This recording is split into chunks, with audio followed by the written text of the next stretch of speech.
Terima kasih, selamat siang teman-teman semuanya. Tolak kembalinya dwifungsi melalui revisi Undang-Undang TNI.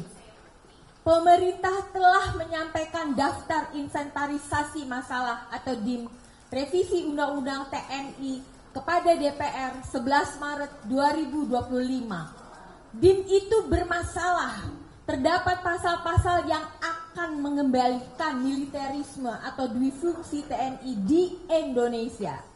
Kami menilai agenda revisi Undang-Undang TNI tidak memiliki urgensi transformasi. Revisi Undang-Undang TNI ke arah yang profesional justru akan melemahkan profesionalisme militer sebagai alat pertahanan negara. TNI dilatih, dididik, dan disiapkan untuk perang, bukan untuk fungsi non-pertahanan seperti duduk di jabatan sipil. Dalam konteks reformasi sektor keamanan, semestinya pemerintah dan DPR mendorong agenda reformasi peradilan militer melalui revisi Undang-Undang Nomor 31 Tahun 1997 tentang peradilan militer. Agenda revisi undang-undang ini lebih penting ketimbang RUU TNI karena agenda itu merupakan kewajiban konstitusional negara untuk menjalankan prinsip persamaan di hadapan hukum bagi semua warga negara tanpa kecuali. Reformasi peradilan militer ini merupakan mandat TAP MPR nomor 7 tahun 2000 dan Undang-Undang Nomor 34 Tahun 2004 tentang TNI. Kami menilai RUU TNI akan mengembalikan dwifungsi TNI, yaitu militer aktif menduduki jabatan-jabatan sipil.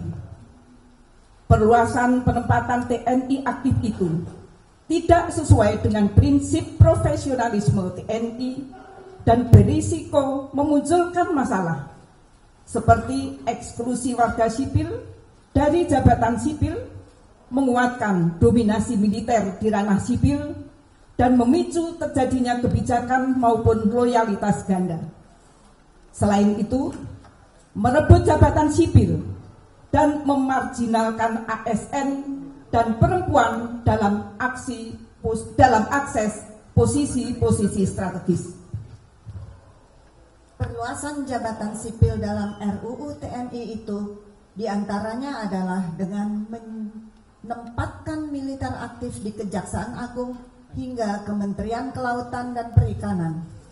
Ingat, TNI adalah alat pertahanan negara untuk perang, sedangkan Kejaksaan Agung adalah lembaga penegak hukum. Maka salah jika anggota TNI aktif duduk di institusi Kejaksaan Agung, dan salah jika ingin menempatkan militer aktif di Kementerian Kelautan dan Perikanan atau KKP. Dua contoh itu cerminan praktik dwifungsi TNI. Kami menuntut berbagai pelanggaran terhadap Undang-Undang TNI selama ini dievaluasi dan ditertibkan.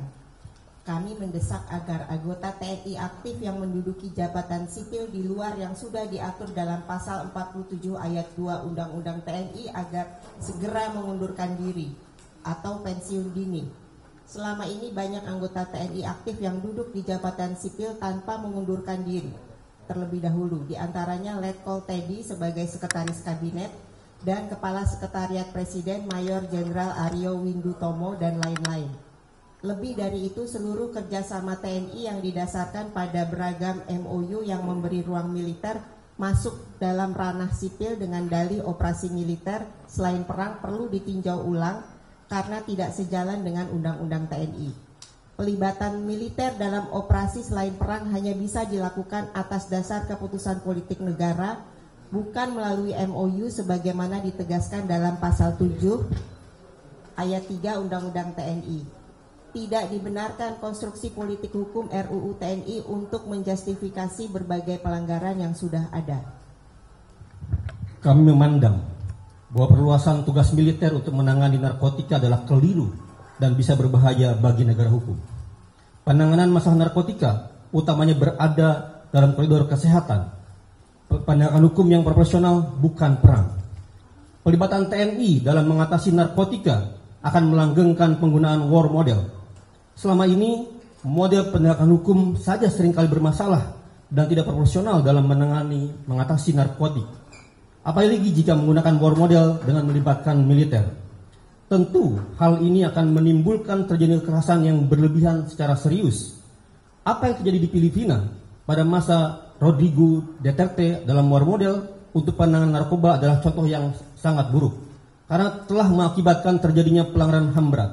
Dengan demikian, melibatkan TNI dalam menangani narkoba semua diatur dalam RUU TNI akan menempatkan TNI rentan menjadi pelaku pelanggaran HAM berat seperti terjadi dalam kasus penangkapan Duterte di Filipina oleh ICC. Lebih berbahaya lagi, RUU TNI juga hendak merevisi klausul pelibatan militer dalam operasi militer selain perang atau OMSP tanpa perlu persetujuan DPR. TNI ingin operasi militer selain perang cukup diatur dalam peraturan pemerintah. Padahal, operasi semacam itu termasuk kebijakan politik negara, yakni Presiden dengan pertimbangan DPR sebagaimana diatur oleh pasal 7 ayat 3 UU TNI 34 tahun 2004. RUU TNI mau meniadakan peran parlemen sebagai wakil rakyat. Ini akan menimbulkan konflik kewenangan atau tumpang tindih dengan lembaga lain dalam mengatasi masalah di dalam negeri. Secara tersirat, perubahan pasal itu merupakan bentuk pengambil alihan kewenangan wakil rakyat oleh TNI dalam operasi militer selain perang dan menghilangkan kontrol sipil. Kami menilai revisi Undang-Undang TNI ini hanya untuk melegitimasi mobilisasi dan ekspansi keterlibatan prajurit TNI dalam berbagai permasalahan domestik seperti makan bergizi gratis, distribusi gas LPG, ketahanan pangan, penjagaan kebun sawit, pelaksanaan proyek strategis nasional, serta penertiban dan penjagaan kawasan hutan bahkan sampai pengelolaan ibadah haji. Kami menolak RUU TNI maupun DIM RUU TNI yang disampaikan oleh pemerintah ke DPR karena mengandung pasal-pasal bermasalah dan berpotensi mengembalikan dui fungsi TNI dan militerisme di Indonesia.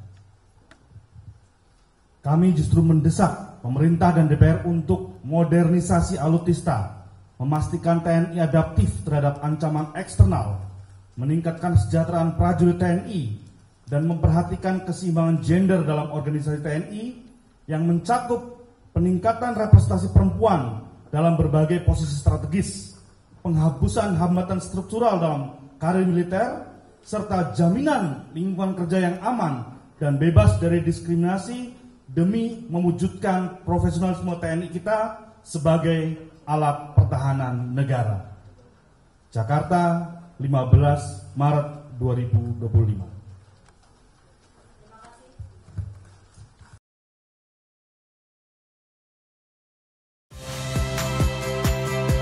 Saya Friska Clarissa. Saksikan program-program Kompas TV melalui siaran digital, pay TV, dan media streaming lainnya. Kompas TV, independen, terpercaya.